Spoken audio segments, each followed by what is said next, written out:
Hi, everybody. This is Ken Wilson. Once upon a time, I broadcast blues hockey. I always listen to Let's Go Blues Radio. It's everything you'll want as a blues fan. Oh, baby. Stop doing those diet or workout fads to lose weight. Use the tried and true approach from Rockin' That Ideal Life that helps you find balance while enjoying food in moderation and nourishing your body. Try the Lean 30 program at rockinthatIdeallife.com and let today be your last first day of your weight loss journey. When buying or selling your home, you need to feel protected. Realtor Mike Burgoyne not only looks out for your interests, but as a St. Louis area police officer will make sure you feel safe and well-informed with every decision. Email Mike at strikewithmike.com and start the process today. That's Mike at strikewithmike.com. Get ready to hear some noise tonight. You're just seconds away from Let's Go Blues Radio. Let's have a Donnybrook. Eric Brewer was so bad. Are we like Ogle Corp? Are we suspended? I reciprocated the dickness. Selfish hockey. That's right, selfish hockey. What did I tell you about stick tape? You don't need it! No doubt about it, eh? You're listening to Kurt, Bill, and Jeff on Let's Go Blues Radio, the original St. Louis Blues hockey fan podcast. Take it away, boys. Welcome to episode 20 of season 13 of Let's Go Blues Radio. This is the often imitated, never duplicated. I'm not going to debate you, Jerry. I'm not going to sit here and debate. We're the original St. Louis Blues hockey podcast, Let's Go Blues Radio. Special thanks to our sponsors, rockinthatIdeallife.com and realtor Mike Burgoyne for once again proudly sponsoring the show. Please check them out. Also, don't forget to check out our t-shirt shop at letsgoblues.com for the very best St. Louis Blues themed t-shirts at an unbelievably fair price. It is Thursday, February 22nd, 2024. This is episode number 451 all time. And we're streaming live right now on YouTube, Facebook, Instagram, Twitter, Grindr, and OnlyFans. Our handle on all the socials, you can interact with us on the social media. Our handle on all the socials is at LGB Radio. I'm Kurt Price. My co-host for the big show tonight is Bill Day. Jeff Ponder is on assignment and also facing allegations. So he's got a double whammy. The agenda for tonight includes discussion about the Blues 4-0 win versus the Newark Islanders that just wrapped up moments ago. And we'll discuss the $5,000 fine to Binnington for high sticking in the Nashville game. And do you want to trade Pavel Buchnevich? There's a social media movement amongst Blues fans, some Blues fans, who would like to see him traded this season. All of that and more on this episode of Let's Go Blues Radio. Bill, how are you doing, sir? It's just you and I this evening. It is. Unfortunately, the allegations once again resurfaced for Mr. Ponder. And he's actually in a prison labor camp. So it's pretty serious this time. It does sound serious. It's 10 p.m. Do you know where your children are? Had to get that in. Yeah. You know, there's a beer. I had this pulled up earlier and I don't know where it is. There's a beer called It's 10 p.m. Do you know where your children are? Wow. Is this a like always in production kind of thing? Because we should try to seek this out. I know, right? There it is. Right. Let's pull it up here. Let me open image, a new tab, and I can share this with everybody. Let's share my screen. For those of you who are, who are watching the show. There it is. That's pretty cool. Magnify Brewing. Oh, hey, Kurt, it's your favorite. It's an IPA. Of course it is. Everything's a goddamn IPA nowadays. It's like the breweries are they can't do anything else. All the cool named beers, like the extra creative, it always seems to be IPAs. Well, I will challenge you on that tonight for my beer of the show. All right, good. You do that. So I may have to. I would drink this one in a second. I don't care if it's an IPA. Got to drink that. Where is Magnify Brewing? I can't read the label. It's too tiny. Yeah. Any of our YouTubers or listeners know, hit us up on the socials, and because we don't want to Google it. It's in Fairfield, New Jersey. Yeah. Probably not a lot of, probably not a lot of listeners in that market, other than Wyszynski. No, fuck New Jersey. I'm still bitter about the Stevens thing. So, 44 years ago today, the Miracle on Ice happened. USA beat Russia 4-3, or the Soviet Union 4-3. This was 1980. I was 6 years old, or I guess I was 5 years old at this time. My birthday hadn't happened yet that year. So I don't remember it, but I was 3 days shy of my 4th birthday. So. And the funny thing about this game too is that when it aired here in the United States, the game was over. It happened already, and because the network didn't want to carry it live because it was, what was it, earlier in the day, and they wanted to have it in prime time. Here, and so I mean, if you knew people, or if news didn't travel near as fast, around the world back then, but you could have known the score before you watched the game here. So that's, But do you think some news outlets reported it? They said, if you don't want to know the score, turn your radio off. We'll tell you the score. Yeah, I think it led to more people. It may be the one time in history that that it kind of worked out for the best, because it led to more people tuning in to see the game. True, that's true. Yeah, that's a good point. Those who hadn't heard the score and wanted to watch, and those who did and wanted to see the USA win. That's I hadn't really thought about that way before. I mean, obviously, just about to turn 4, don't have vivid memories. I probably slept through most of the broadcast, but I do recall my parents watching it and everybody around us talking about it like it was, as great a spectacle as it is. I mean, hell, to this day, if I watch the Miracle movie, I get chills every time I watch the damn movie. So. That music, after they go up, and then the montage, the set to music, and all the just trying to hold on to that lead. They look up at the clock and it's just slowly taken away. It's too much time left. Yep, it's crazy. That is a good movie too. I have a story about that movie. When I was working at the movie theater, managing the O'Fallon 15. I showed that movie before it was scheduled to be shown for myself and the employees. So we showed it a week early, after hours. So we got to watch it before the general public, I guess. So that was pretty cool. Fantastic movie. Yeah, while you're watching, your hair is standing on end. Yeah. How can you not love that movie? No, I have tomorrow mostly off of work, so I might have to throw that on. Good one. You should throw that on, and Youngblood and Mystery Alaska, and finish it off with Slapshot, of course. Right.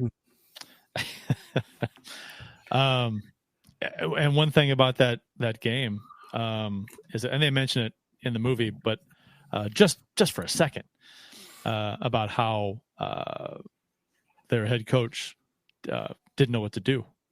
I forgot to pull their goalie. Yeah, because they had never been in that situation in forever, and forgot to pull Michigan for the extra attacker. They never did, which is weird. And I think, and then they mentioned in the movie too, and it's quoted, I think, is a real quote that, was it Herb Brooks was saying, they just pulled the best goalie in the world. Yeah. After the first period of that late goal that USA scored. So, I mean, mistake number 1, pulling the best goalie in the world, and mistake number 2, not pulling the extra attacker. Not that would have, guaranteed them the win or anything, but because they didn't score. I mean, didn't they put up 10 on Team USA in New York as a warm up for the Olympics? Yeah, they 10-1 or 2 or something. It was a blowout. Right. And they embarrassed the USA. And everybody thought it was just going to be, a repeat of that. But, man, Jimmy Craig, what a performance. And I think that was a brilliant move by Herb Brooks to want to play the Russians before the Olympic Games, to get a close look at them, to see how their team stacked up. If they did face them in the Olympics, then they would not be doing it for the first time. And to get his team angry. Get his team angry, right? I mean, so this is a fascinating, story, and touches on his mind games that he had with the team and the players and stuff. It's just a good movie. Official beers of episode number 451. You can follow each of us on the Untapped app. My handle's at CPrice12. Jeff's is JPonder94. Bill's is Billy Blue Note 33. I don't have my beer ready. So I'm going to defer to you, even though I'm supposed to go first. But if you go ahead, I'll defer to you, and then I'll go. All right. Well, hopefully this doesn't break the mojo. I mean, it's worked pretty well.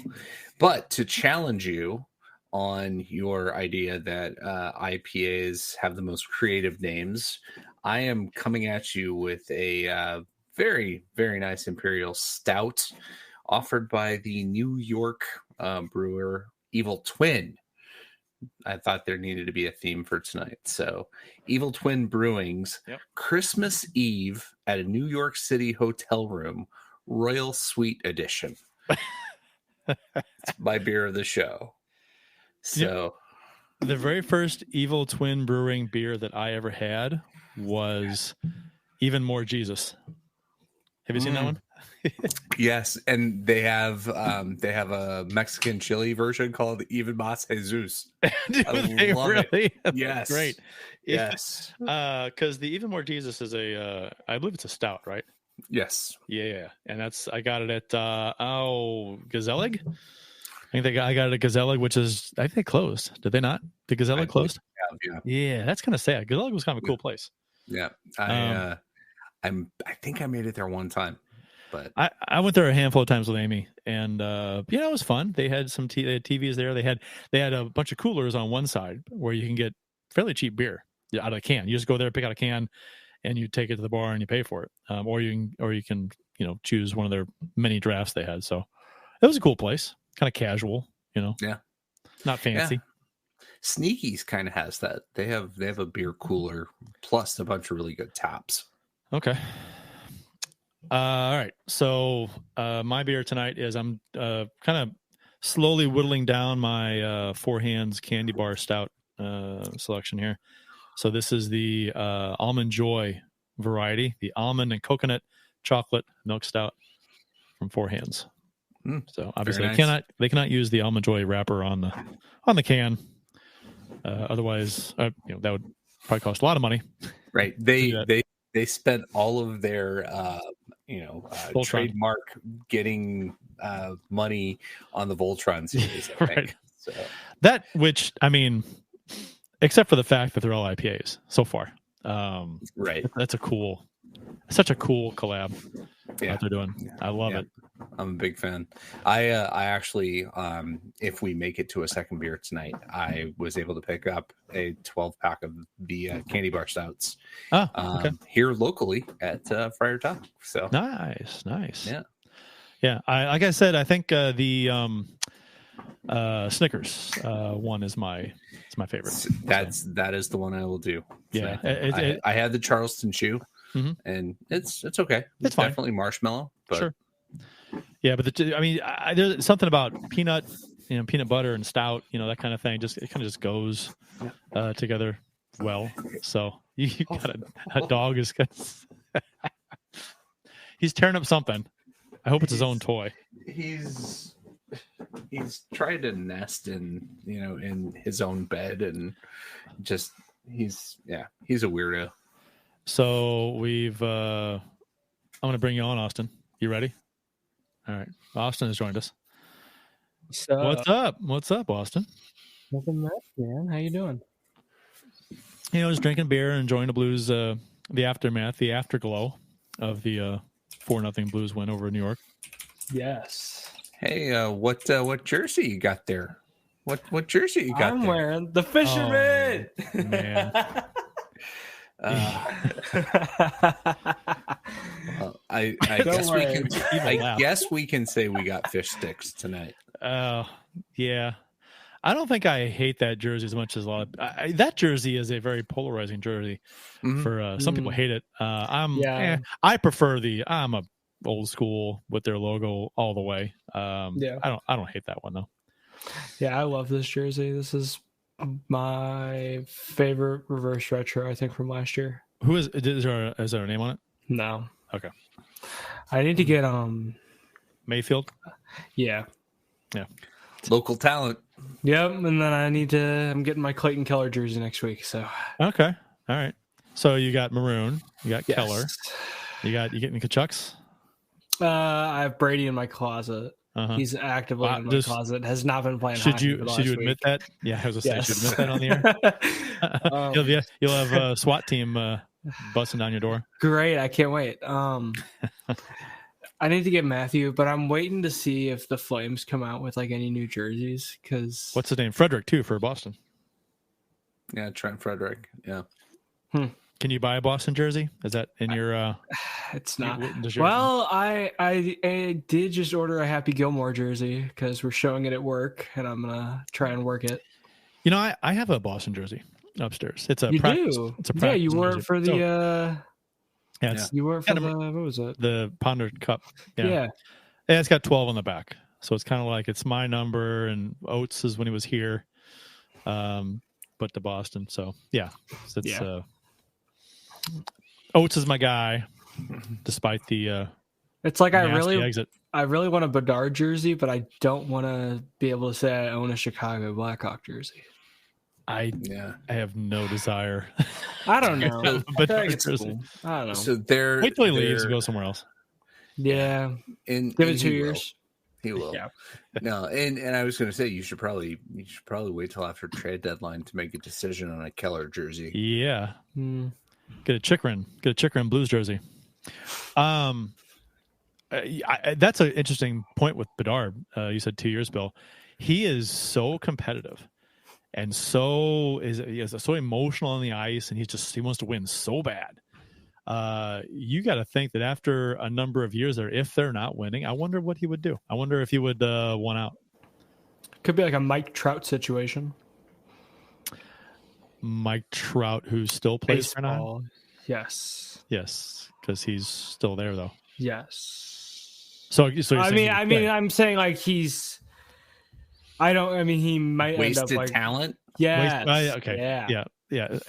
Or Chicago might just tank for the first round pick again, and I don't know if they're tanking.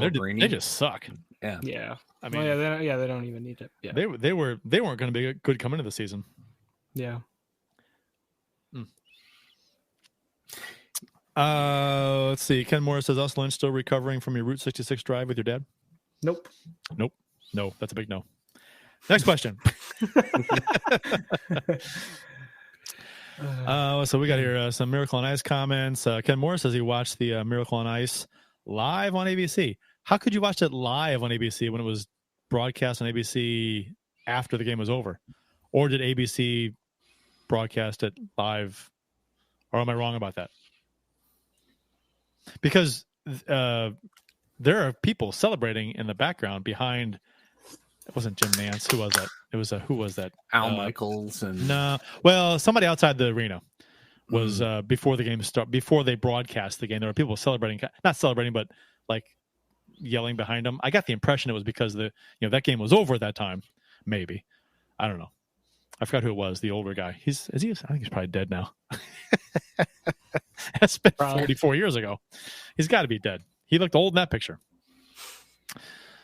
All right. Are you gonna hang with us the entire show, Austin? Or are you gonna? Yeah, I'll hang out. Okay. All right. We got room below us, so you do. Right. You did watch the game tonight, right? A little bit. A little bit. Okay. Contribute what you want. Will do. All right. So some roster updates. The Blues have recalled forward Zach Balduke from the Springfield Thunderbirds, 20 years old. He dressed in 48 games for the Thunderbirds this season, posting 23 points, 8 goals, 15 assists, and 20 penalty minutes. He did play tonight. Didn't get a lot of playing time in the first period because of all the penalties, but we'll talk about that when we get into the game. The Blues designated defenseman Justin Falk has a lower body injury for long-term injury reserve. He missed the last 10 games due to a lower body injury, and they also placed Scott Prunevich on IR, but then he took him off almost right away to play in tonight's game. So he had missed the past 7 games due to a lower body injury. Bill, you ready to do your save of the week? This will be the third installment of Bill Day's Save of the Week. Yeah, where Bill breaks down a favorite save of his over the past week or so. Yeah, so I was trying to remember what do we do? The first one was Hofer. The second one was Binnington. Yeah. I'm trying to remember the save on Binnington. I should know this. I did this segment. But you should. You know. All right, so we'll get into this week's, and we had a bunch to choose from. Not from the Nashville game so much, but get this going. Yeah, all right. The Nashville game.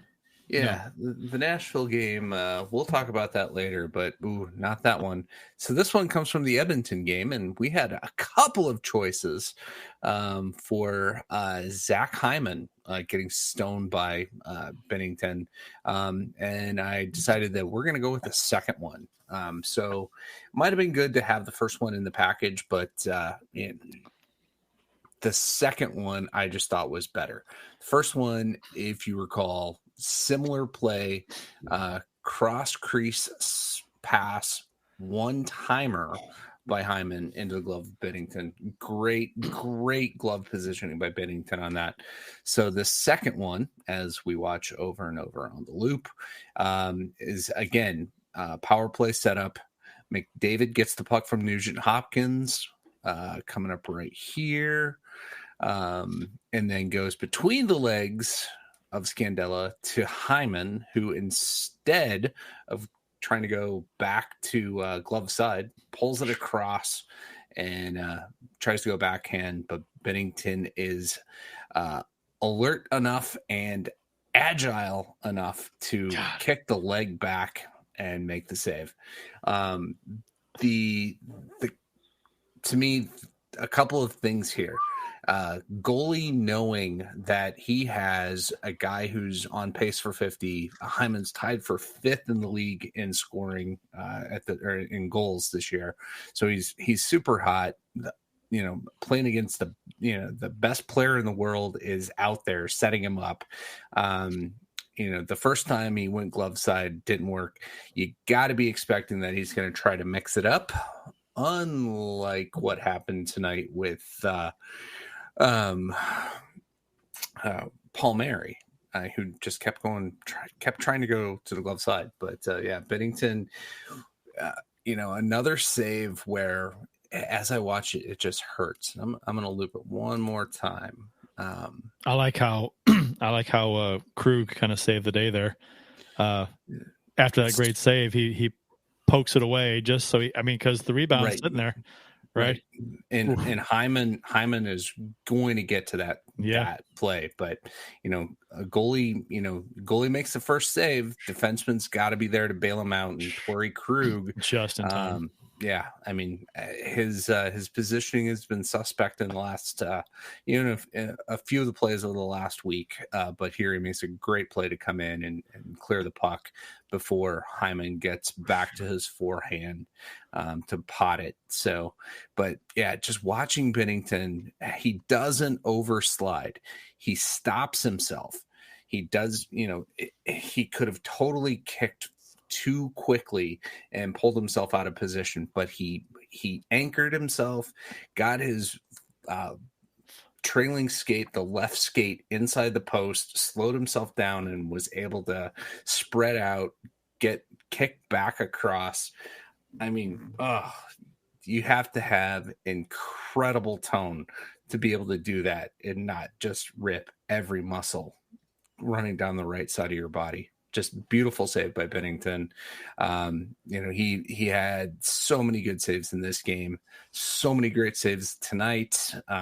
You'd think with somebody getting a hat trick and the announcers drooling all over Jordan Kyrou throughout the entire game tonight, that there was a very good chance that Binnington getting the shutout wasn't going to be the star of the game. But 38 saves tonight, and beautiful game tonight.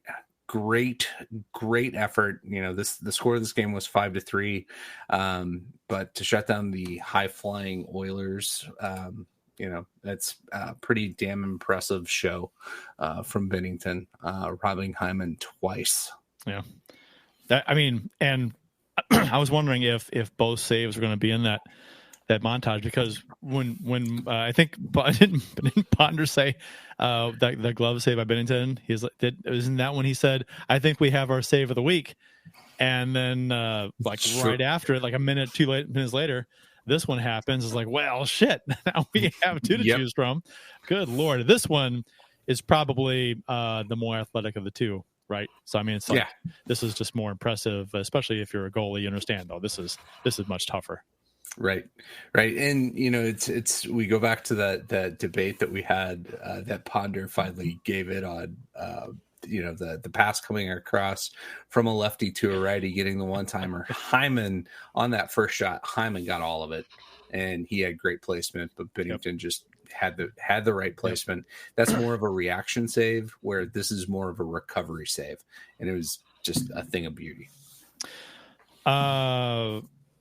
Justin Scott says, hey, you beautiful sons of bitches. I just got here. How are we feeling currently?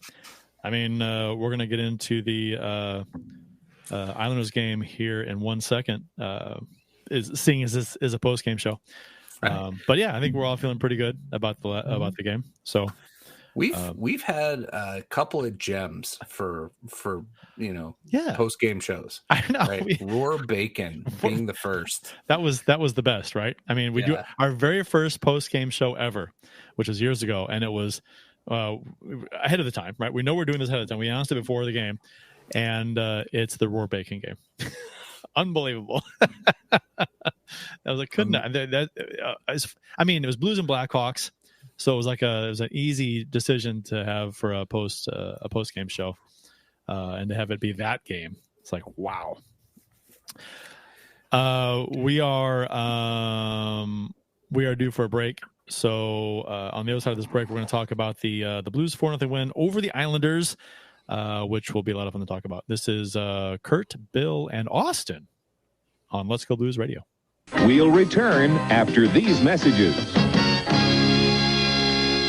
We've all tried a diet or workout fad at one time or another, but it always ends the same, right? We either lose the weight and then get back to our routine, but then put the weight right back on, or it just simply never takes hold. It's time to move into a habit-based program that focuses on organization and simplicity. Rock and That Idea Life's Lean 30 lays it all out for you with the correct food to eat, how to meal prep, and even sprinkles in plenty of healthy recipes. With Lean 30, you'll get the full ID Life arsenal, including energy for that needed kick, a tasty Nourish shake for your needed fiber intake, Slim Plus to help control your cravings and provide a metabolic boost, Lean capsules help bust those sugar cravings, and IED Nutrition gives you the added punch you need that takes the guesswork out of what supplements to take. Join the many who are seeing success and make this your last first day on a new program. Visit rockandthatidealife.com to get started, and remember to email Dustin at rockandthatidealife@gmail.com for an extra 10% off exclusively for Let's Go Blues radio listeners. Start your transformation to the confident, vibrant person you've always wanted to be with rockandthatidealife.com. St. Louis hockey fans know how it takes a reliable captain and a team of hard workers to achieve major goals. As a police officer and a hockey player, realtor Mike Burgoyne would wear the C in any situation. As a leader in the home buying or selling process, Mike has surrounded himself with a team of trustworthy inspectors, lenders, and escrow officers that work together more cohesively and Hall & Oates. And as a member of many teams in his life, Mike knows the service our first responders, veterans, nurses, teachers, and yes, even you Let's Go Blues Radio listeners provide the community, so he offers special rates to those individuals. Find the value in Mike's leadership and teamwork today by emailing him at mike@strikewithmike.com or calling 314-753-4060. He'll work closely with you and only show you the homes that match your goals. That email again is mike@strikewithmike.com or call him at 314-753-4060 and succeed with your new teammate today. And now, back to Let's Go Blues Radio, the longest running St. Louis Blues podcast with Price, Ponder, and Day. Let's Go Blues Radio is not only the longest running blues podcast. I'm gonna say, and I'm pretty sure about this, that it is the longest running podcast in St. Louis. Any podcast. Pretty sure. Like nonstop. You know, I'm pretty sure about that. I mean, if you find me another podcast in the St. Louis area that has been going for 13 years, find me one. Yeah. That's a long time. It's a long time. Austin, you on it? Go ahead. Go ahead. You find Producer a long Austin is It's good to see me live at work today. Yeah.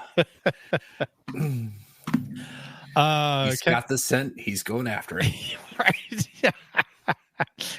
His tail's in the air and his nose is on the ground.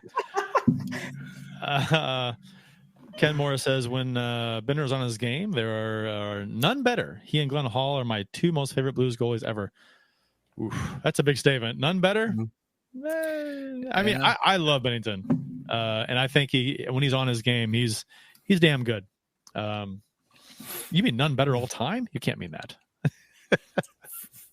In Blues history. History, he's up there, right? I mean, that's a nice discussion.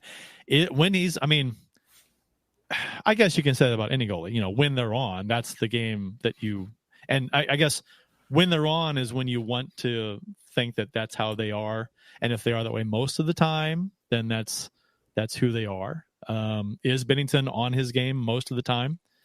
I guess it depends what season you're talking about. So, Ken Morris also says, I believe the Olympic game was broadcast live on ABC Worldwide of Sports, but at my age, 7 years old, the mind is the first thing to go. It wasn't live here. It was broadcast later. I know that for a fact. Unless you watched it on satellite. The big, huge honking thing. Did they even have satellite? They didn't have satellites back then. That's 80 was too long ago for satellite. It was still secret military technology. Right. Yeah. You'd see them on the tops of the broadcast trucks, and that's about it. Or military bases. And Austin is hard at work. Okay, so the post game. He's gonna find like an Emo's fan podcast that beats us by like 3 years. And you know what? And I'm not talking one podcast a year. I'm talking weekly, semi regularity. So I literally looked up on Google longest running podcast in St. Louis, and the first three are a show called The Morning After. That's not, though. They're not. No, it's not, because I look, and years active, they started in 2017. So yeah. So, and I've heard them say that they're the longest running podcast in St. Louis. They're not. Media. Well, you guys are the longest running podcast in Edwardsville. We're the longest running podcast in the St. Louis area. Now if they're talking like what, like a broadcast podcast, right. Broadcast media podcast, which not keyboard warriors like us. Which okay. I mean, I always said too that doing a terrestrial radio show like KMOX, for example, and then just taking the audio and putting that on online for a podcast, that to me is not really what a podcast is. You know what I mean? That's just putting out their daily terrestrial radio product. True. Yeah. I mean, it's a little different than what we're doing. granted, we're on YouTube and then we put it out as a podcast, but this is podcast first and foremost. There's no regular commercial breaks. There's no, limited time, time slot for us. Mm-hmm. So it's almost like it's cheating. We're talking about like a actual radio show that just takes the recording and puts it on as a podcast. It's not really in the spirit of a podcast, I guess you would say. But I do enjoy it, though. Don't get me wrong. I love listening to, being able to listen to like a sports, like a hockey show or something on KMOX or 101 ESPN after the fact, like later in the day. That's great. I love that. So I like that. But I like that the recordings are put out there on the website, at least, which never was the case 20 years ago. Okay. Apologies for the dogs barking, but Julie was at the game tonight. Oh, do you see how that works? She goes to the game and I stay home with the dogs. And she just got back? So, okay. So yeah, somebody buy her season tickets because 4-0 shutouts don't happen every day. She goes. Yeah, the scoring records aren't broken every game either. That's right. Patrick Roy's New York Islanders were in town tonight. He's been the head coach of the Islanders for about a month now, and they haven't really seen any improvement or a new coach bump that most teams get at some point during early on during a new coaching hire. And they had lost 3 of 4 coming into this game, and they were currently, before this game started, 5 points out of a playoff spot. So they are a little more desperate for points than the Blues are. I mean, the Blues are desperate for points because they're trying to hang on to a spot. And you know what? To be honest, I'm going to be completely honest with you, because that's the kind of guy I am. I had no idea Patrick Roy had been hired by the Islanders as head coach. I missed that completely. Earlier today, I was like, "What? He's the head coach again?" And I was happy. I'm like, "Oh, good. He's a character. He's a personality. Maybe we'll get into some arguments with some other players or other coaches or whatever. That'd be kind of fun." Yeah, but this is the new and improved, mature coached teams to championships in the queue. Patrick Roy. So yeah, still pulling goalies with 11 minutes to go. Exactly. Still not afraid to pull his goalie, regardless. We'll talk about that when we get to it, but I have some comments about that. So coming into this game tonight, Binnington was 1 win behind Curtis Joseph on the Blues all-time wins list. Cujo was all alone in third place with 137 wins. Binnington tied that tonight. So he has 137 wins. He is now tied with Curtis Joseph and will surely move ahead of him, hopefully next game. First period, scoreless. And to start this game, Walker takes a penalty. What is it?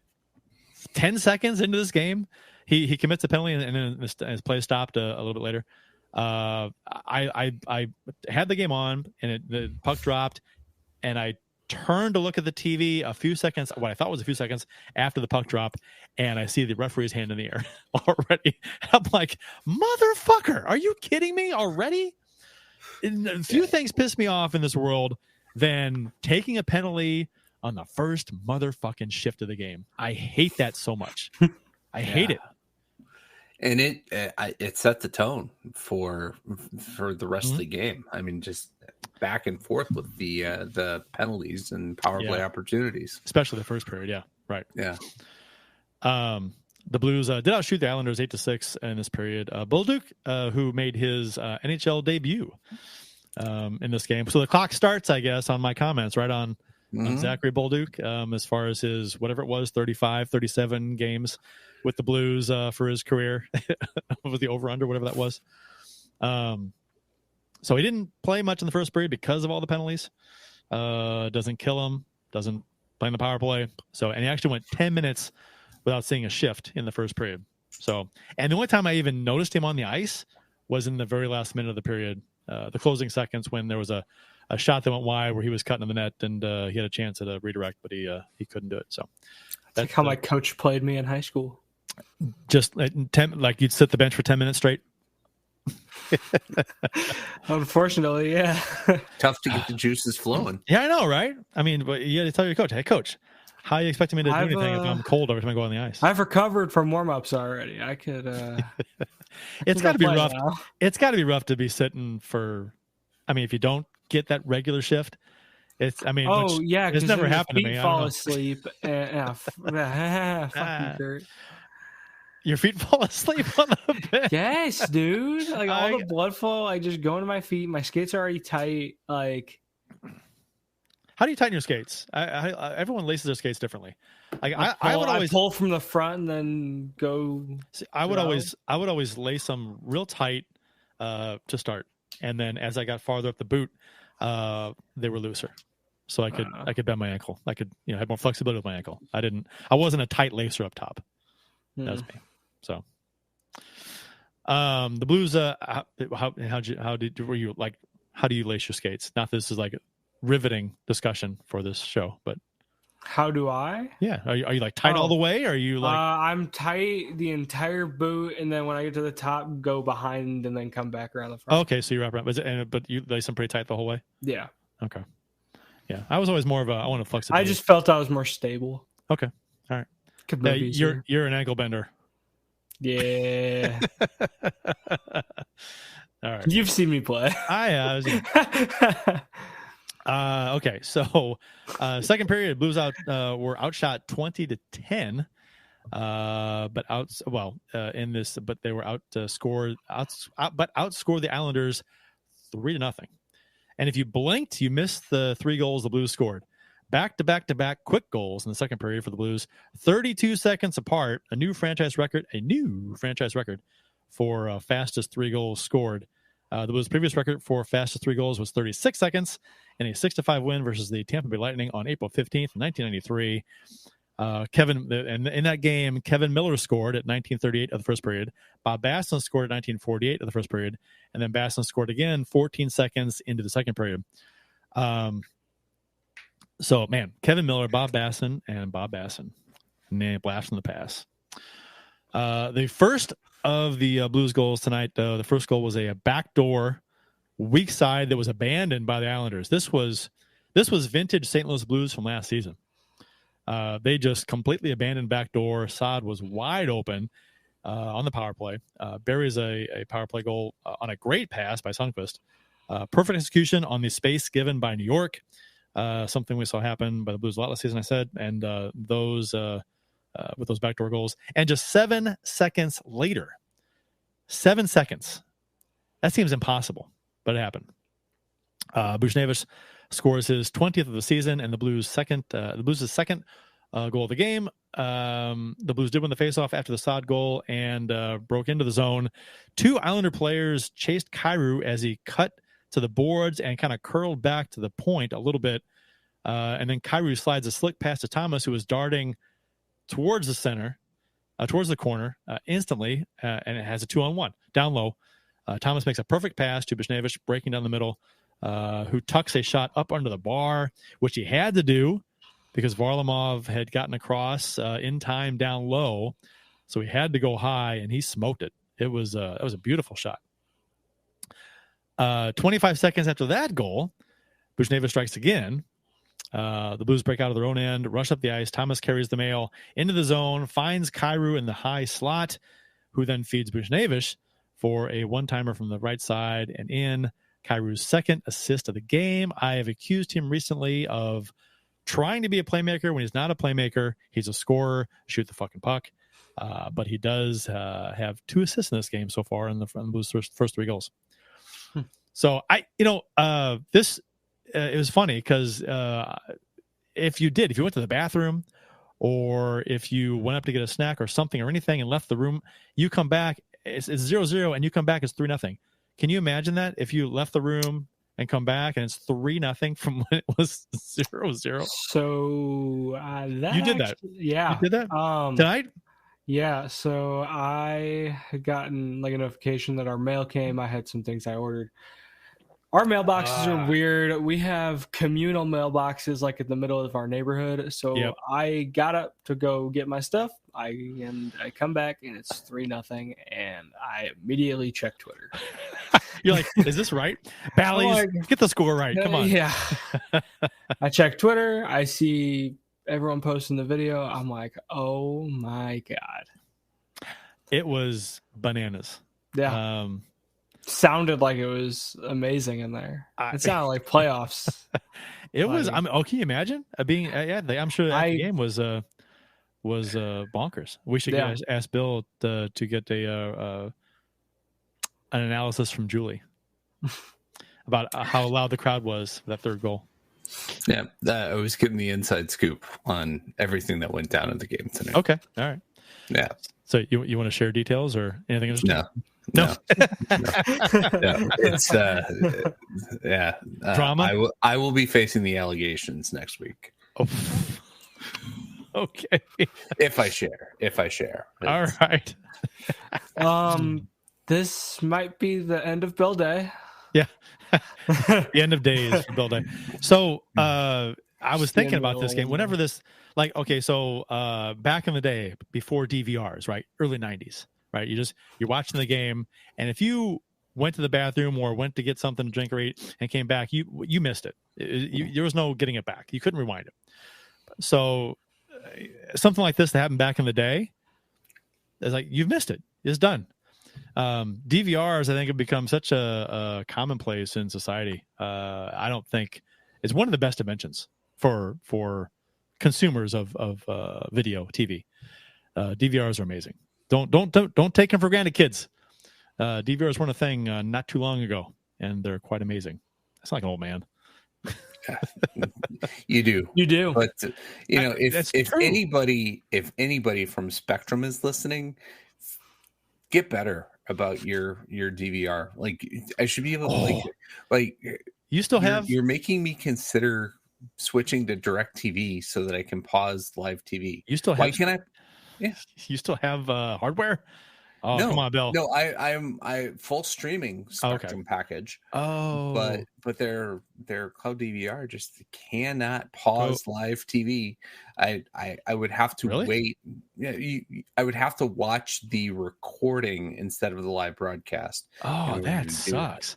Yeah. See, okay, and it's pretty wonky. I don't know what you're paying, but look into DirecTV streaming. That's what I have. It's nice. We're pretty close to making the switch at this point. All right. I have YouTube TV, and then to watch Blues games, ESPN Plus, and a VPN, baby. Yeah, I love my VPN.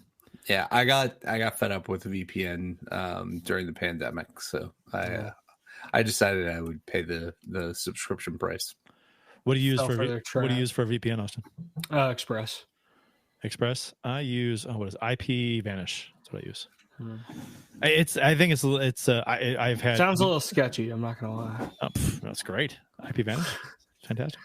It's really nice. It's got an app for my phone, so I can put the VPN on my phone if I want. Nice. I can use it on my TVs if I want.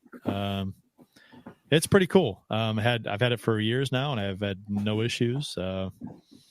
Pretty. I gotta stop doing that. I do that without thinking now. Third period in the game tonight. So, Bill. So when you're watching this game, I'll be the cheesy, stupid reporter, journalist, who is interviewing a player after a big moment. So, Bill, what was going through your mind when the Blues scored that third goal? Yeah, we scored. Good answer. Got to protect the house now. It's a total team effort, both ends of the ice. Forecheck, back check, paycheck. I thought the game went from being anybody's game to being over in 32 seconds. Yeah, no, I mean that's the Islanders looked totally defeated after the second goal, and then to give up the third goal. Right, it just the look on Patrick Watt's face was just like, I'm gonna have to pull the goalie with 11 minutes left. I know it, and that's what wound up happening. So, actually, it was like 10. No, it was over. Was it 11? It was 11:06. Yeah, Islanders pulled the goalie. Third period. We'll fast forward. Islanders pulled the goalie with 11 minutes to go in the third period, give or take a few seconds. while the Islanders, what was 4-on-4, right? So that the pulled goalie gave them the power play. Was that correct? Yeah, I think 5-on-4. So, and then Buchnevich lofted one. The Blues had a shot at it right before that, which I think was Thomas, who missed it wide from about center.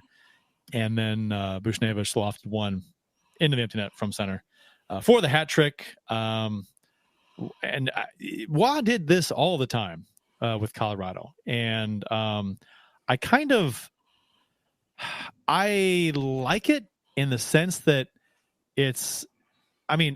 back when he started pulling the goalie early, correct me if I'm wrong, but I don't think teams were really pulling goalies early.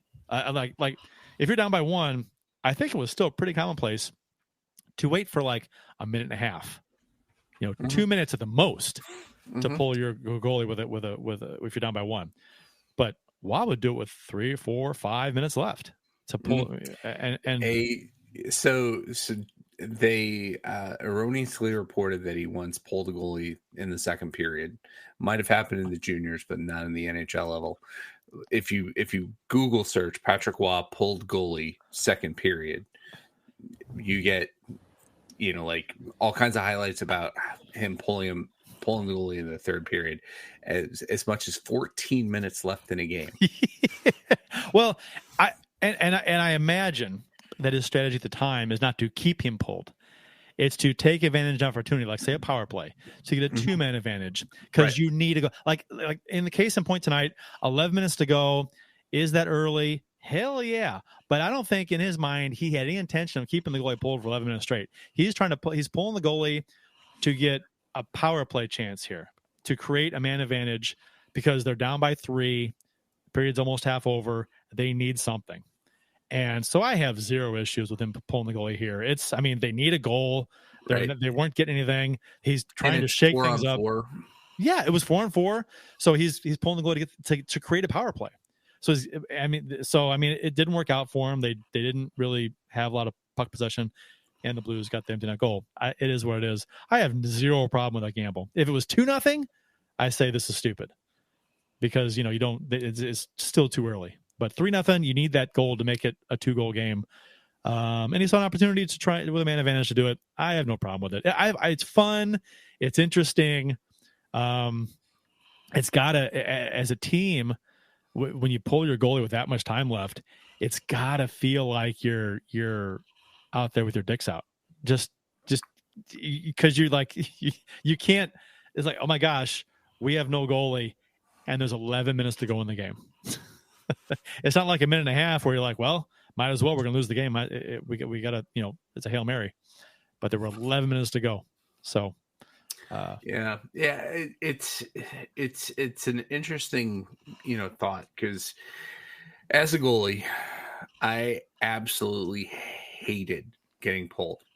I wanted to be able to affect the game at every point. From a strategy point of view, I get it. I get it why you pull the goalie. And, Patrick Waugh being, in my opinion, the greatest to have played in the NHL. I know that there are people that will argue statistics and all that. There's three guys, right? That come in the conversation. Brodeur, Hasek, Waugh. Yeah, what? And now maybe Sawchuk, right? In different era. Yeah, different era. But now you're gonna get people saying Fleury too. But different. I don't know. Yeah, completely different to me. But yeah, the big three from the 90s, 2000s, Waugh, Hasek, and Brodeur. And to the Brodeur people, I say Brodeur never won a Conn Smythe. Patrick Waugh won several in his career. 3, right? 3 or 4? 3 or 4. They said it in the broadcast. I think they said 4. Did they say 4? Montreal 94. 4 cups, 3 Conn Smythes. Right. So Montreal 86, 93, and Colorado. What was that? Was it 98 or 2002? He has 4 cups and 3 Conn Smythes. Right. But when Marty Brodeur won the Stanley Cup, the Conn Smythe went to. Scott Stevens, Scott Niedermeyer, and the other goalie, Jean-Sebastian Jaguar. So, right. Yeah. So, well, and New Jersey had that awesome defensive system too. So there was right. Yeah. Right. And I am not a Marty Brodeur hater. The guy was great goalie. Probably the best scoring goaltender, better than Hextall, who invented that game. But yeah, no. I think he's had plenty of time to ruminate on this, and it's if you don't think you're going to win the game, why not? Sure. Why not just keep doing this? And as a goalie, as a former goalie, being the coach, and as a goalie on that team, knowing that my coach who used to play at this level thinks our team is better off without me, that sends a hell of a message. Well, you can't look at it that way, though. You look at it like your every team... goalie will, though. But if your coach thought they were better without you in goal, he wouldn't start. He'd start with 6 skaters on the ice from the start of the game. Let's see how bad the Islanders season gets. Oh, wouldn't that be hilarious? It's 11 o'clock. Do you know where your children are? I told you last night. No. They got pulled by Patrick Waugh. Yeah. And Austin has bowed out and put the wrong overlay on. There we go. See you, Austin. Thanks for stopping in, and have fun at work tomorrow. Yeah. That the FBI van showed up with that Kachuk in the closet comment. Right. So. Yeah, he had to go suddenly. Yeah. Oops. It's like that live streamer that had the SWAT team outside of his house. Did you hear about that? Some comments were made, and they showed up with like guns outside of his house while he was live streaming. No. Yeah. Doesn't surprise me one bit, but yeah, I don't know the details on it, but yeah. Okay, so Toropchenko had a goal taken away due to a high stick in this game. Good call. Yeah, I was really hoping that it was a that it went off the Islanders player, and Kessel got his first, because that was my initial reaction. Oh, Kessel first goal. Yeah, then I could say that I got it very close to my pregame prediction of a Bolduc hat trick. Would have I got the details a little bit wrong. That somebody scores his first goal in the NHL in this game and somebody gets a hat trick. I just got the wrong player, but no, didn't happen. What we got here? The Binnington got his third. Is that right? His third shutout of the season. Is that updated right correctly? I'm looking at the stats here on the Blues website, and it says 3. If that's updated, if that's correct. Seems right. Yeah, Buchnevich with a hat trick. Robert Thomas with 3 assists. Kyrie with 2 assists. New York dominated on the faceoff dot. They had they outshot the Blues 38-25, which is not surprising for the Blues nowadays. They just do not generate consistently a lot of shots towards the net. Tonight they 4 goals on 25 shots. That's a very nice percentage. Face-off dot, we lost. New York had 57.7 to lose 42.3. Blues are 1 for 5 on the power play. New York 0 for 5. Islanders out-hit the Blues 25-11. That's always a weird stat because teams that typically out-hit the other team by a large margin means that they didn't have the puck as much. The other team had the puck more, so they're throwing more checks. That's kind of a weird stat. Blues had 11 giveaways. The Islanders only had 3. I don't believe that for a second. Takeaways, Blues had 15. Islanders had 10. So very good. Binnington stopped 21 out of 21. I'm sorry, 38 out of 38 for the shutout. I was going to say, what period was that? Even strength shots were 21.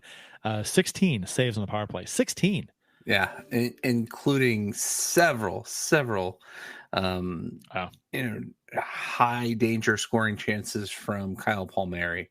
I mean, he kept trying to go glove side one timer across the across the crease, and Binnington had him every time. And I think Binnington figured it out pretty quickly that Palmieri wasn't going to try to get it up. He was going to try to go low, and he kept sealing everything off down low. He great reads. He was very good tonight. A number of great saves. Justin Scott says his third shutout of the season, 15th of his career, he believes. Yeah, the previous one was the Washington Hall of Fame game where his agent Mike Liu was right. Honored. Justin Scott, I was there. Of course you were. So hey, no, somebody buy Julie season tickets. Jordan Binnington will be the shutout leader of all time. He's been back-to-back Jordan Binnington shutouts. Justin Scott commented, said Buchnevich and Kyrou needed this game because those two have had a rough stretch of games. I agree. I think Kyrou's had a rough season, except for that short, few games when he made those comments about Berube, where he turned it up, had some goals, and looked better. Defend own zone play. He's been much better than last season, but my God, he especially lately, I guess, he has been, if you watch him, he is a turnover machine. He mishandles the puck constantly in the neutral zone and the offensive zone. He is constantly making bad decisions with the puck or just mishandling it, turning it over, fumbling it, making a bad pass. It's horrible. I've said it before this year. His ability to accept a pass is just, it's not there. He struggled so hard with that. And it's one of those things if you're, I feel like it comes down to having the right stick, having the right equipment, and being comfortable with it. Right. If he's a shooter, that should be his priority with his stick, but he needs to learn how to catch a pass with that. And he also, the other part to his game is he needs to learn to shoot the damn puck rather than try to pass as much as he does. Yeah. Right? I said it before. He needs to adopt Brendan Shanahan's philosophy when he played. Shoot from everywhere. Just shoot the puck. Shanahan has over 600 goals. And I'm not saying Kyrou is that kind of player. I'm saying that he's got the shot. He should be taking it more often. He's not a playmaker. 2 assists tonight, whatever. He's not a playmaker. Shoot the fucking puck. I mean, don't wait. Just get in a lane. You got to look. Shoot it. Don't look to set somebody else up. Ever. Ever. And Buchnevich too. Yeah. I mean, he's just had a rough year, I think. As far as production goes, I don't think he's producing at the rate that he should be. Missing the net a lot. It's like he's got Parayko syndrome. But great game for him tonight. It's fantastic. Hopefully it's like some kind of breakout game for him. No, I actually made the comment to somebody. We were casually chatting about the Blues today at work. And I made the comment that with all the trade talk around Buchnevich, that it seems like he's playing poorly, so nobody will want to trade for him. It's just his play, his poor form has been pretty inexplicable. And, we've got on the agenda later to talk about. We'll talk about it now. The rise in what I think is social media comments about wanting to trade Buchnevich. Some Blues fans, some vocal Blues fans, Dan Riley, one of them, and Mike Meyer, I think, is another one, who writes for the Hockey News, the Hockey Writers. Big difference there. Sorry. Hockey News and Hockey Writers. Big difference. As I turn on the Predators and Kings game, where the Predators are winning. God, are you fucking kidding me? Yeah. Maybe the Predators beat the Knights the other night. Yeah. It's like they're, God damn it. Yeah, we put them on a heater. It's if you don't hate the Knights enough, they fucking lost the team that's right on our asses. Like, come on. And if you don't hate the Kings enough, it looks like they're going to lose to them. What period is it? Second? It's just 2-1. Going to the third. It's just 2-1. So Buchnevich, yeah. So I mean, and the thinking is that, you know, from them and some others, is that, you know, the Blues are not going to re-sign Buchnevich in 2 years when his contract's up. So he's under contract for this season, obviously, and then next season. And so the Blues have him for a little bit yet. But they don't think the Blues are going to re-sign him, which they may not. But and so they want to move him now. And my take on that is I'm not against. They think they can get a whole lot for him, which they might be able to. I don't think they'd be selling high with him though at this point. If you know, his value may have come down a little bit this season because he hasn't had a great season. Of course, I say that after he has a hat trick, but and I think what Gensel just went out for Pittsburgh. He's down. He's out hurt. So and I think Mike Meyer was saying that he thinks that they'd be interested in Buchnevich, and we should trade him to them, or try to. And I was like, Pittsburgh. I mean, I think it was yesterday.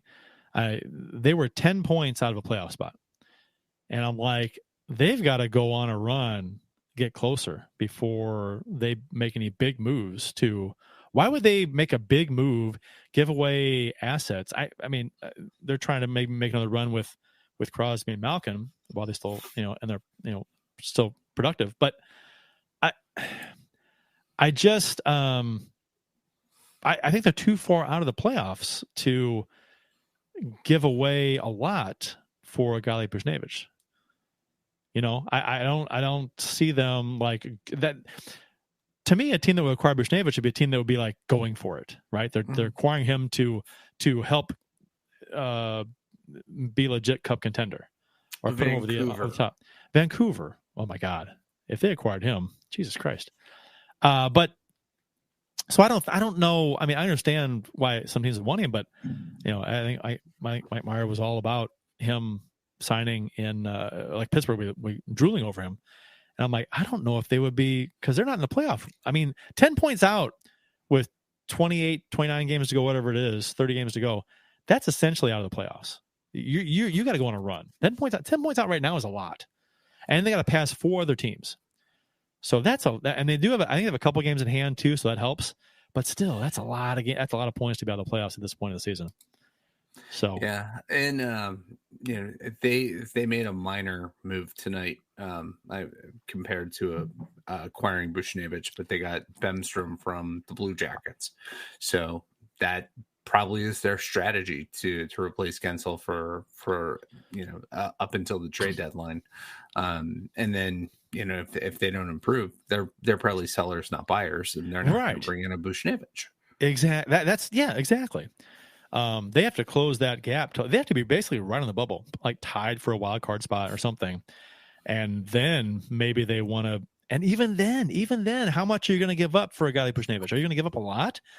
Why would a team on the bubble of getting in give up a lot for a player? That doesn't make any sense to me.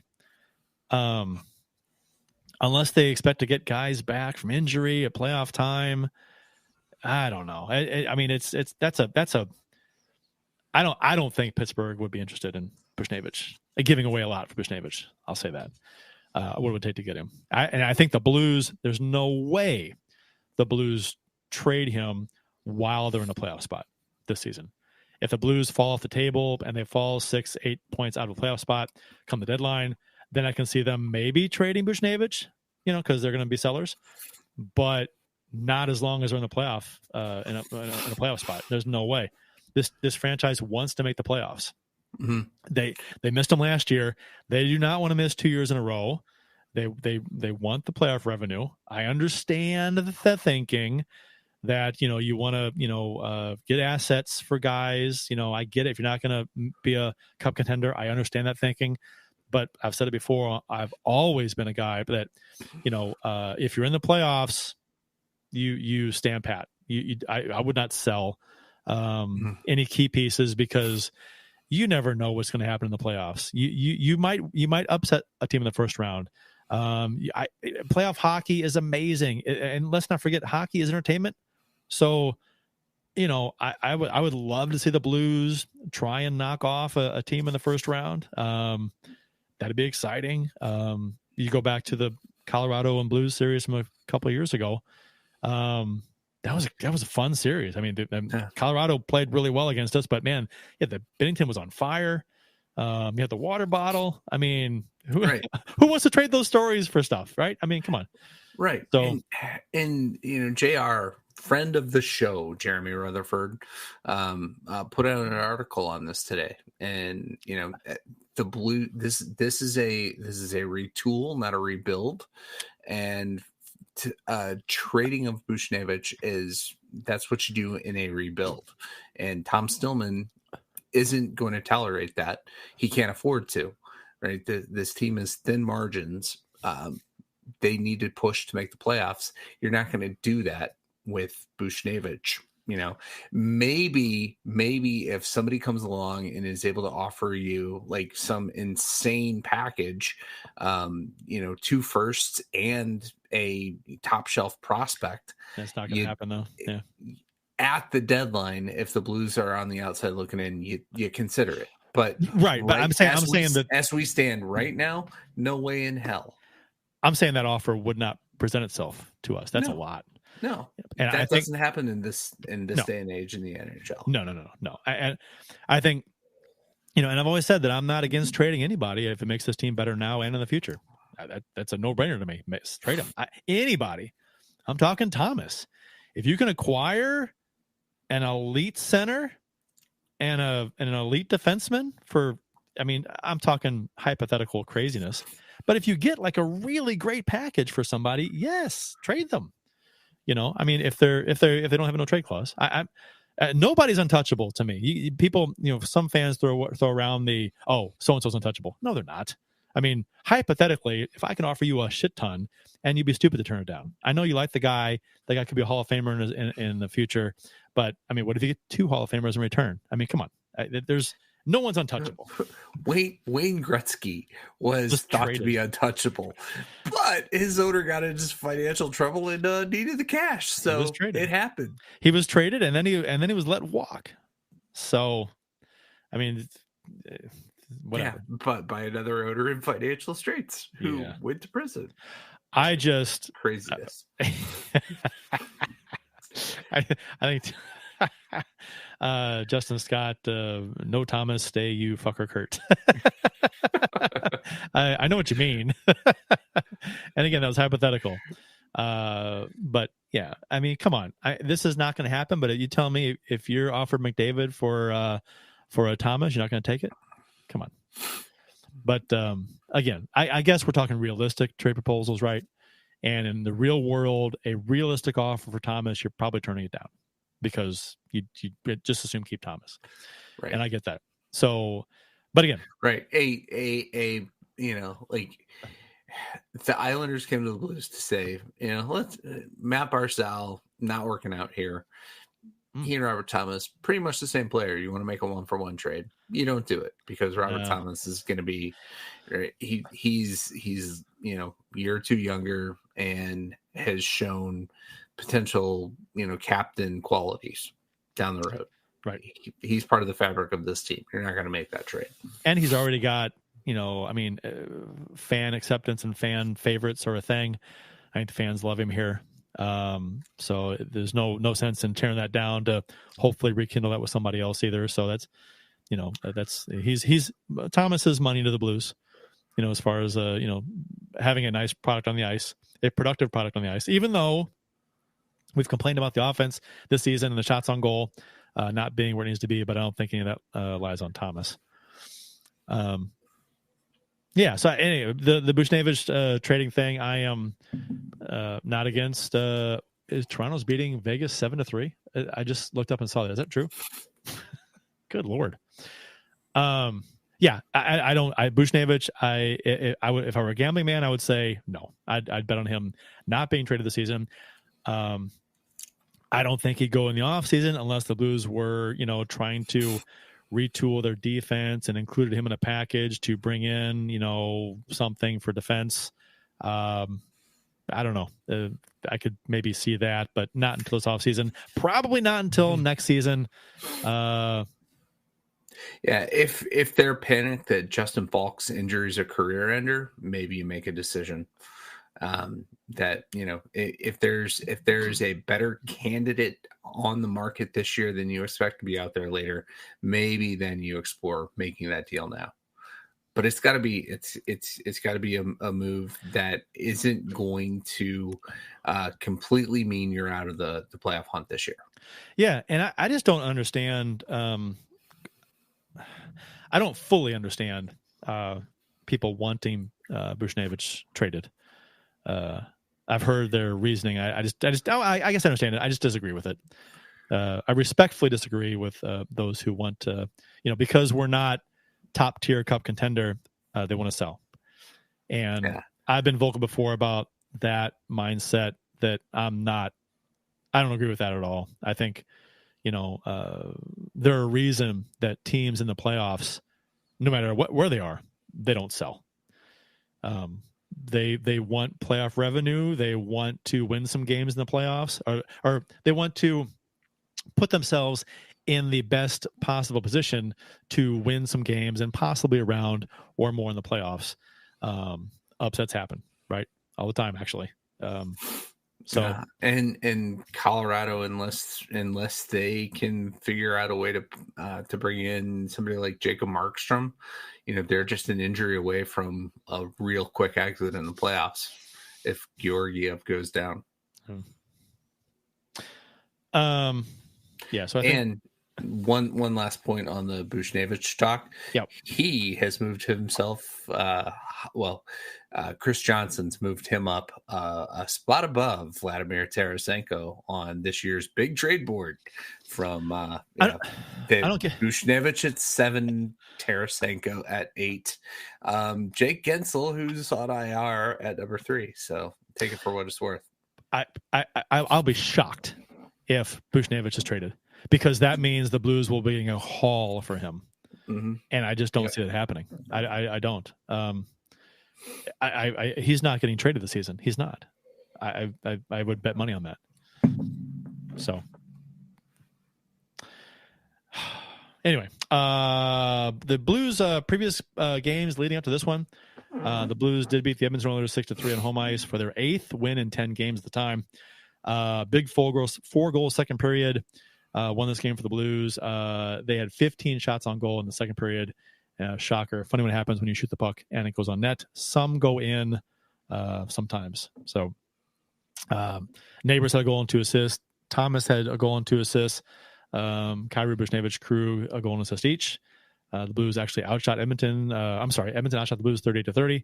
Binnington made 35 out of 38 saves, and Blues were 2 for 8 on the power play. Edmonton was 1 for 3. And in the next game, I was going to say, if only we could watch one of those 35 saves over and over and over right. as a segment on this show.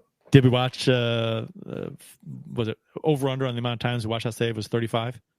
I'll take the under, but not by much. So the Blues played Nashville and lost 5-2. I had called this game the biggest game of the season. And the Blues didn't. No, I mean, I thought they played good. They just didn't. They couldn't beat Saros. Disappointing, as it was. The Money Pucks deserve to win a meter. Had the Blues winning this matchup 64% of the time. So they thought the Blues outplayed Nashville. Expected goals in this game were 3.84 for the Blues and 3.14. I'm sorry, 3.84 to 3.14 in favor of the Blues. And the Blues actually outshot a team for once, 37-33.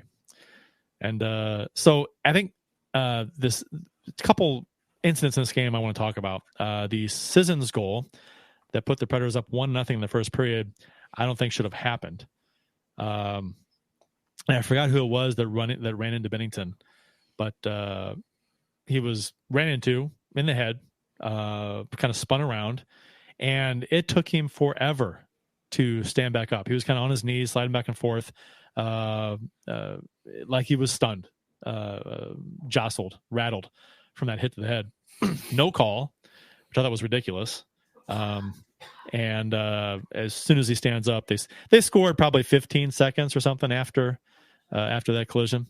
And it looked like he was rattled from that collision.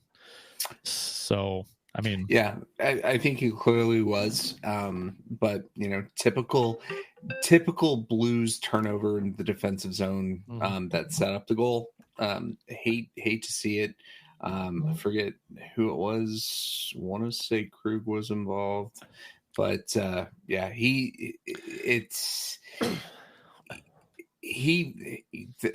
contact to the head definitely, if it didn't daze him, like you said, I think the word you used, rattled, is a very good description. Dazed.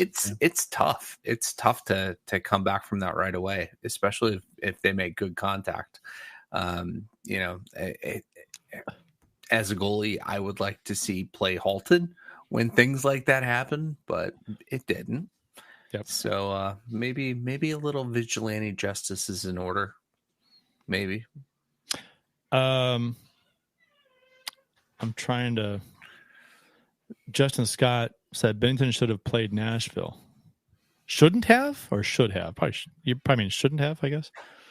Yeah, he didn't play very good versus Nashville, but no, not his best game. No, and I will say that I did not like his game throughout. I'm not going to fault him on the goal where his brain got rattled, but that the Evangelista breakaway goal, absolutely hated his effort on that goal. Like he got anchored to a spot, and all Evangelista had to do was get the puck just beyond him, and he had a wide open goal. Did not like his approach on that at all. So I well, and Carrier, the breakaway Carrier was the guy that made the contact. Justin just put it in the chat. Yeah, well, and the Evangelista's breakaway goal was because of Scandella falling down at the blue line, tripping over the blue line. He should have. He made a desperate play to try to keep the puck in. He should have just let it go. He just mishandled it. Yeah, he should have just let the puck go by him. So that was just a Keystone Cops moment there for the Blues. Predators own the third period, outscoring the Blues 3-1. Braden's brother Luke Shen scored to put the Preds up 4-1, essentially icing the game, even though Walker scored with just over 7 minutes remaining to make it 4-2. O'Reilly scored the empty net goal to add insult to injury. So Binnington high-sticking Luke Evangelista very late in this game. Parayko is coming out from behind the goal. Evangelista's trailing him. Parayko has the puck, and Binnington. This is where people disagree on what happened. Some are saying he went to tap his post for positioning, I guess, or whatever goalies do. They tap the post sometimes when the play leaves the zone. It's like, okay, there's the post. Get your bearings. Yeah, get your bearings. And went to tap his post and hit Evangelista because as he cuts around the goal, hit him in the face with the handle of his stick. Others are saying that he did it on purpose because if you look at the replay, he does see Evangelista as he's coming from in front to behind the net, which I guess the goalie would do because he's aware of where players are. But then I don't know how he knew it. I think with Binnington apologizing to Evangelista afterwards, that leads a little more, adds some weight to he did it was an accident kind of a thing. But the league did fine him $5,000 for this, which seems to think they think he did it on purpose. So obviously an accidental high stick is not going to get you $5,000 a fine. So Bill, I mean, what it's not a kind of thing where you get a hearing and get to have your say. So it's just George Peros making a decision. So I think it was a bit of the vigilante justice. He got hit in the head. He's pissed off. We're not going to win this game at this point. So, get away with one, and he didn't get away with it.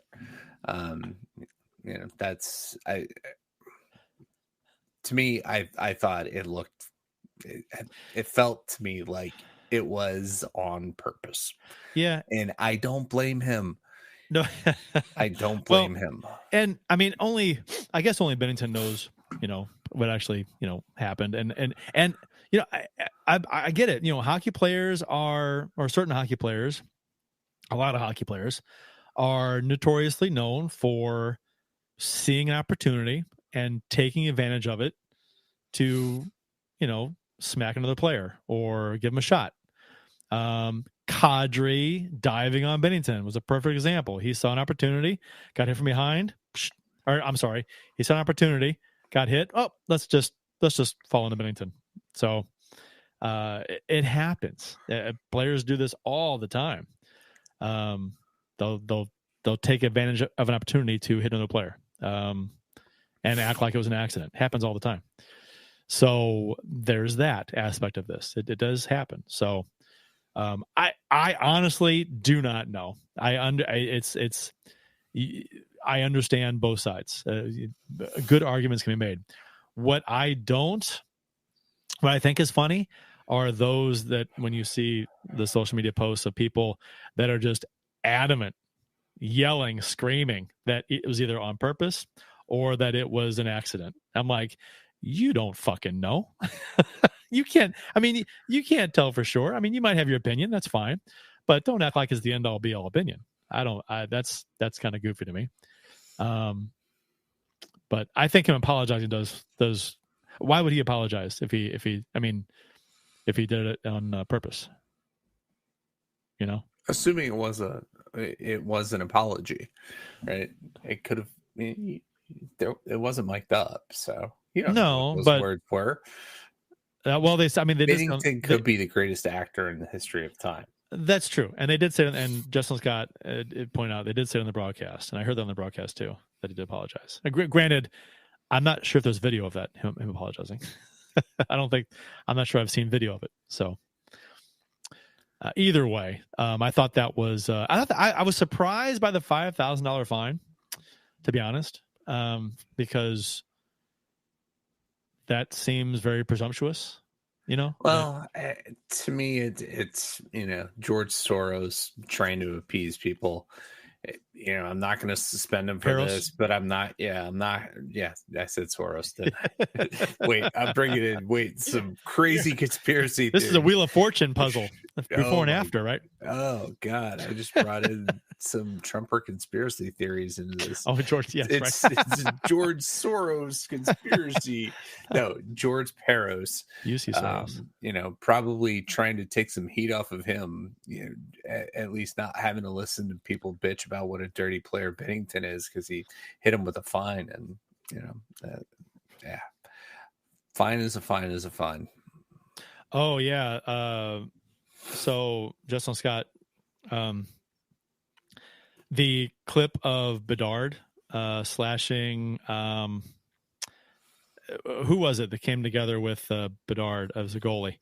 And the goalie gave him a shot, and Bedard turned around and just whacked the stick out of his hands. I didn't see that one. Oh, I'm sorry. There was that, and then there was the one where Bedard scored and stared down a goalie, but then the goal was called back. They had a run into that game. But yeah, so anyway, we've talked about this before about how other goalies do things just like Binnington does. But for some reason, when Binnington does it, it is magnified, and everyone's up in arms. But when you have other goalies, doing whatever, taking shots, hacks, whacks in front, punch, shove, happens all the time. And, there are highlights all the time from other goalies doing things. And it's Carolina's goalie. Yeah. Justin Scott says. They came together. I think Carolina's goalie gave him a shove when they were kind of skating, I guess in between periods or whatever it was. He was out of the crease. And Bedard turned around and just whacked the stick out of his hands. And then where's the outrage for the goalie shoving Bedard? Where is it? Nowhere. Yeah, no one. You didn't even hear about it, Bill. No, I did not.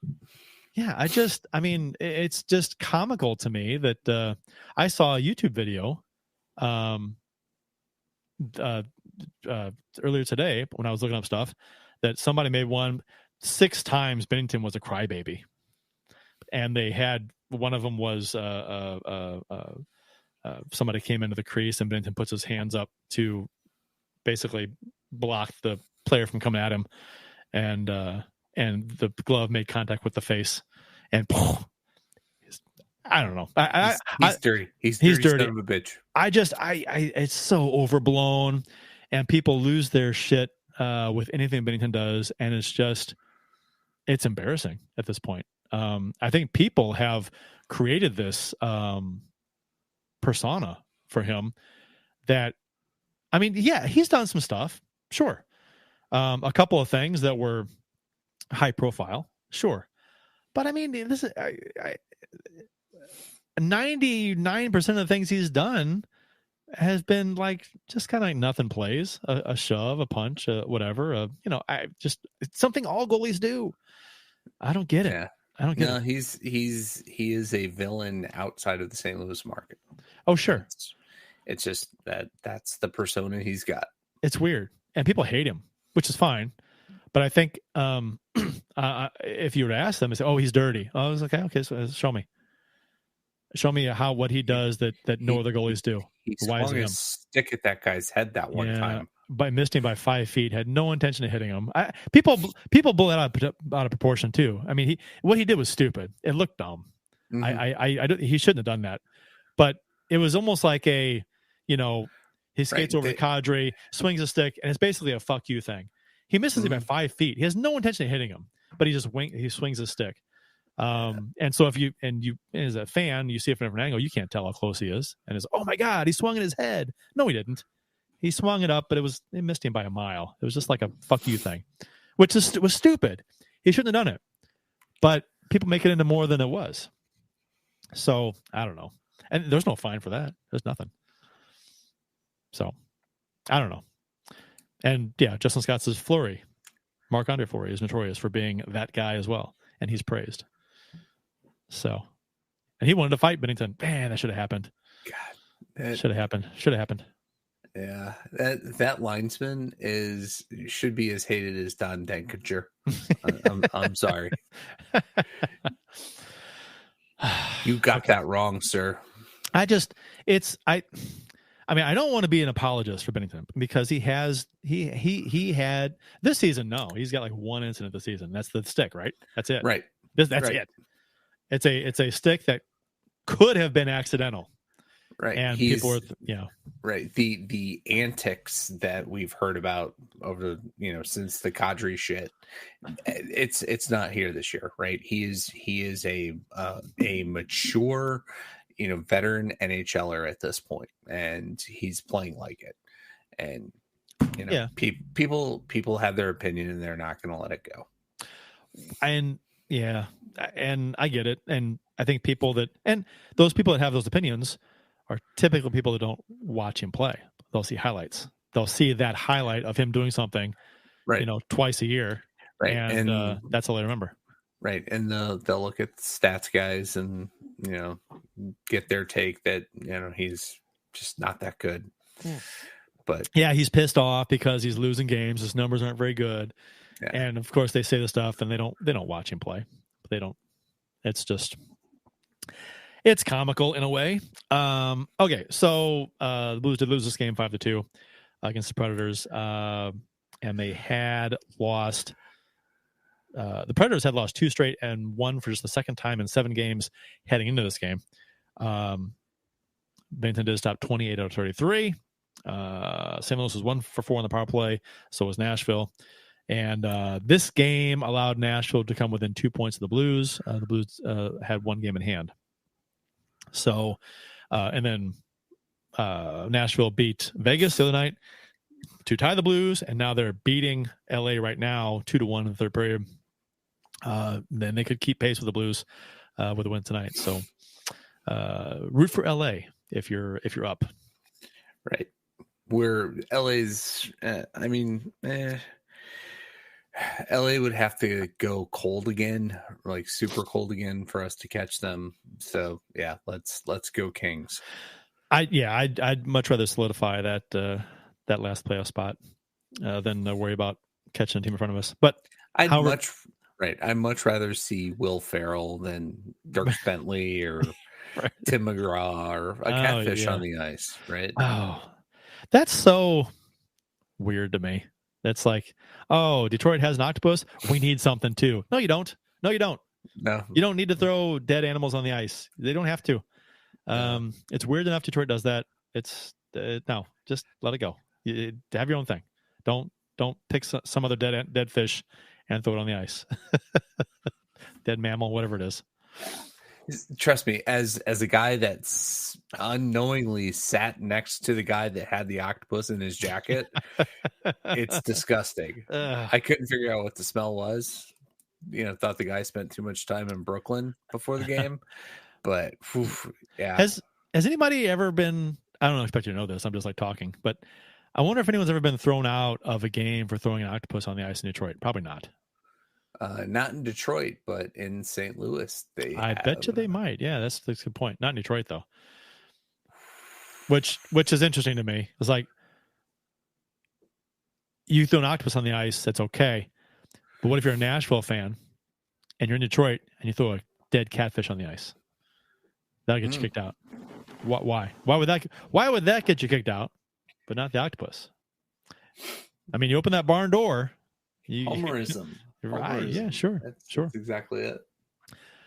So real quick, while we're on the subject of the Predators, the Predators Farm Club in Milwaukee is on a heater, 18 straight. And their goalie, Yaroslav Askarov, I don't know if you've seen this, but it is probably the greatest bobblehead type giveaway that I've seen in hockey in several years, maybe since the Binnington on the Shriners motorcycle. What's his name? Yaroslav Askarov. Okay. Bench pressed the goal after making a save. I think it was last year, but it was a great clip. I see it. But it is a beautiful giveaway, and they only made 2,500 of them, so they're going to be super expensive. But man, what a beautiful thing! They just showed a highlight package on the ESPN broadcast of the Preds Kings game. He made 3 insane saves tonight for a 1-0 shutout to keep that streak going. There's the bobblehead. Oh, that is such a beauty. That is awesome. Yeah, I'm sorry for you podcast audio listeners. We're showing it on the show, on the YouTube show. That's he's laying down and he's bench pressing the crossbar. That's pretty cool. Yeah. Yaroslav Askarov's bench press, February 10th, 2023. So it was a year sponsored ago. by Lee Jeans. Yes. Proud sponsor of the Milwaukee Admirals hockey. Right. That's good stuff. I like that. I meant to put that in the outline, so I'm glad the show led us there anyway. Okay. Do you have bobbleheads, Bill? No, I have a couple of old Cardinals ones, a Mike Matheny one that I kind of turned into a Daryl Porter, bad Daryl Porter tribute. Not really tribute, but parody with some whiteout under the nose and that kind of thing. But wow. Yeah, I wasn't a very tasteful younger version of me. That was an era of Major League Baseball where that was kind of all over the place, right? With the Mets, and the Mets were notorious, right? Dwight Gooden for going on that Darryl Strawberry, having sex in between innings. And their flight back after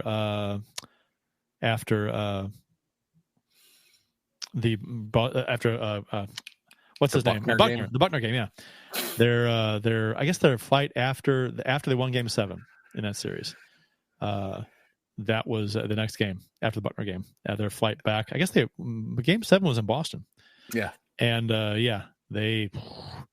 their flight back, apparently they tore that plane up. There's something on YouTube, some kind of like animated documentary thing. It's a bunch of their quotes and their comments they put together, interviews. They animated it, and it's about that flight back basically. And it's like, oh, they tore that plane to hell because they were partying. Yeah.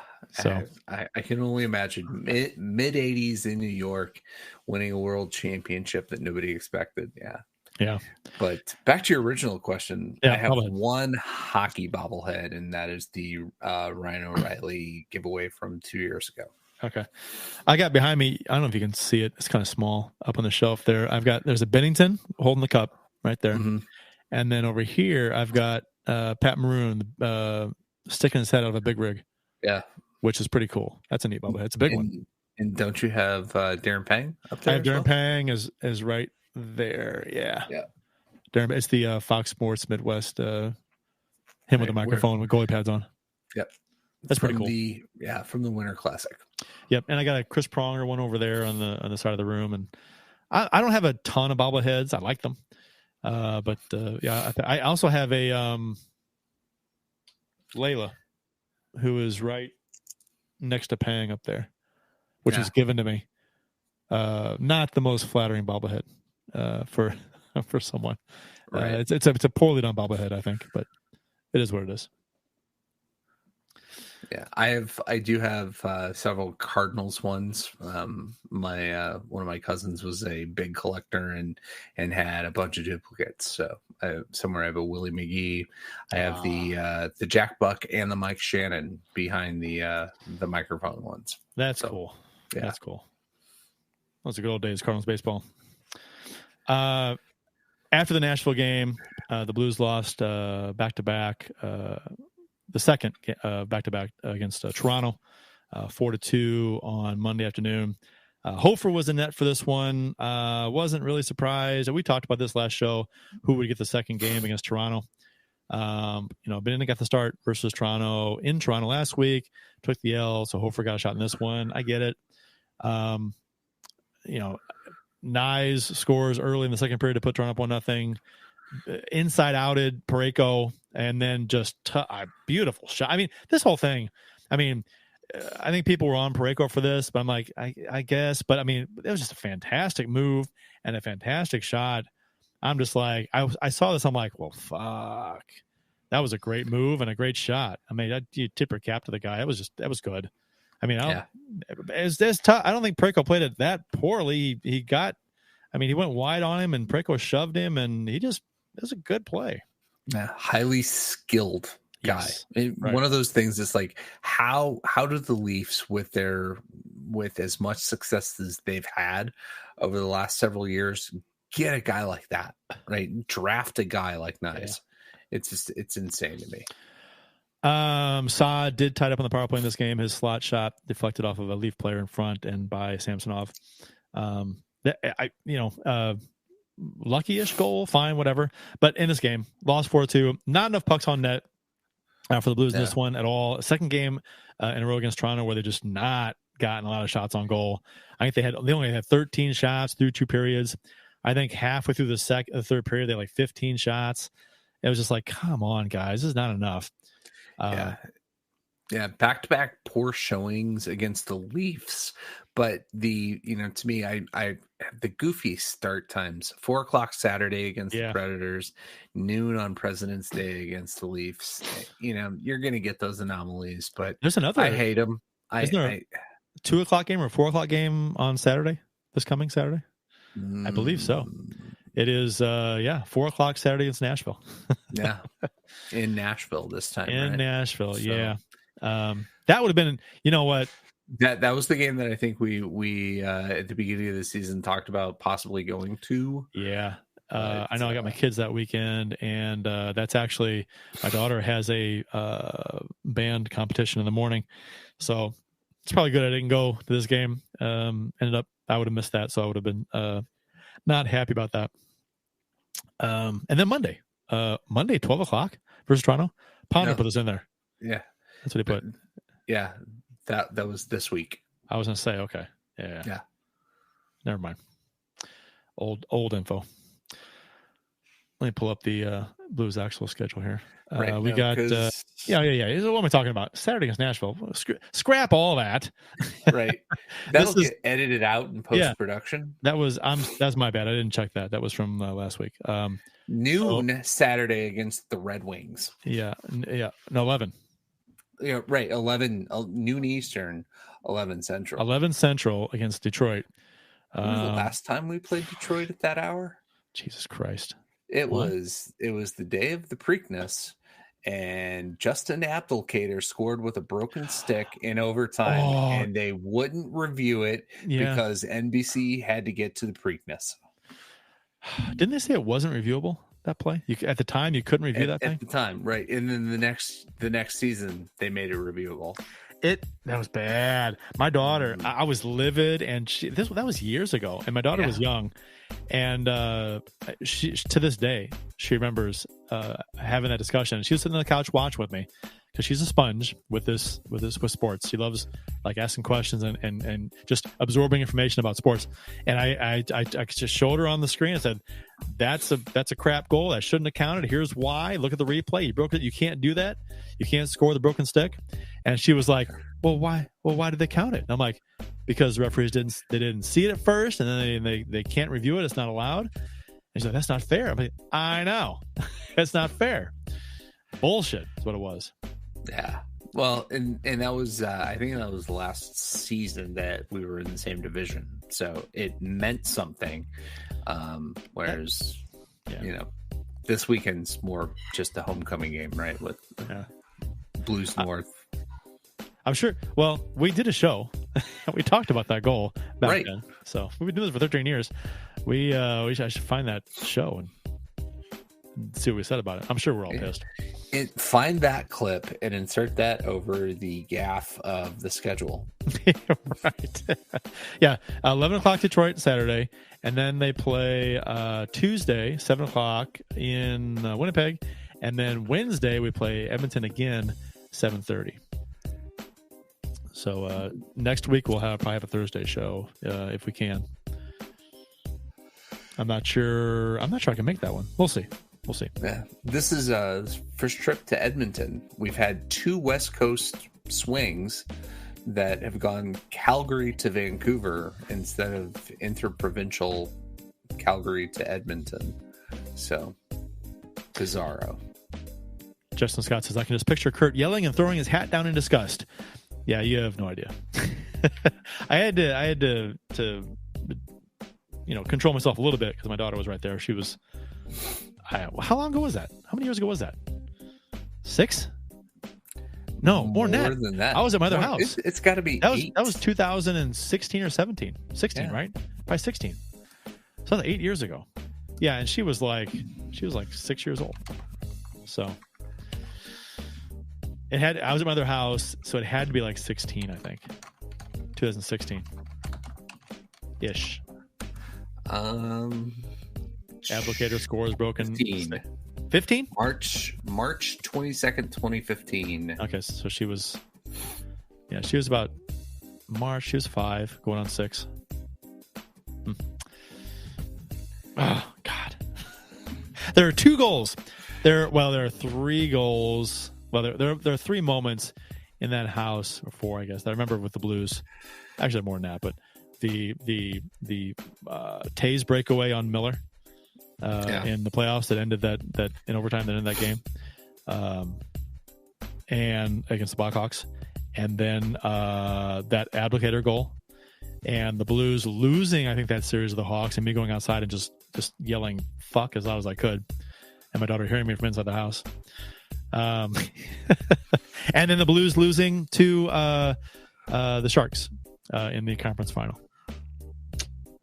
in Game 6, I believe it was. So, those stand out to me. Was it Game 6? If Sharks 5 was it 5? It was because I know they lost 4 games to 2. We lost on home ice, right? 4 games to 2. We lost on home ice. So it was Game 6. I was at Game 5 in San Jose. Okay, so all right, yep. All right, so that about does it for this show. Pretty good post-game show. Justin Scott does say, is it just me or is Thomas sounding more and more like a captain? I think he has sounded like a captain for like a little while now, because they always talk to him. He's talking a lot for interviews after games and stuff. So yeah, he probably is the next captain of this team. Yeah, yes. him, and Jake Neighbors. Yeah, Neighbors is a little younger, so we'll see how that goes. When Shen's tenure is up here, a lot can happen between now and then. We could bring in somebody that's more deserving, but have more experience. You never know.